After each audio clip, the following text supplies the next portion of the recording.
నిజం నికార్సుగా రాయాలి కానీ అబద్ధాలని అసూగా రాయకూడదు.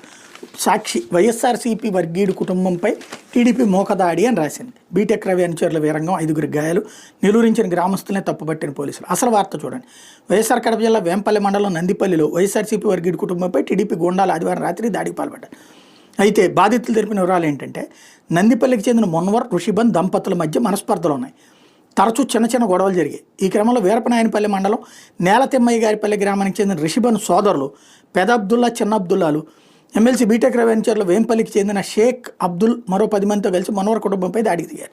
దీంతో మన్వర్ బావ అబ్దుల్లాకు ముక్కు మీద తీవ్ర గాయం కాగా అక్క సలీమా చేయి విరిగింది. బంధువులు కాసిం అలీ, హుస్సేన్ బి, నూర్బీలకు గాయాలయ్యాయి. విషయం తెలుసుకున్న గ్రామస్తులు ఏకమై బీటెక్ రవి అనుచరులు నిలువరిస్తే అంతు చూస్తామని హెచ్చరిస్తూ వాళ్ళు పరారయ్యారు. ఘటనాస్థలికి చేరుకున్న పోలీసులు గ్రామస్తుల్ని తప్పెట్టారు. ఏదైనా ఉంటే పోలీస్ స్టేషన్లో ఫిర్యాదు చేయాలని, అలా కాకుండా వెంటపడి వాళ్ళని తరిమేయడం మంచి పద్ధతి కాదన్నారు.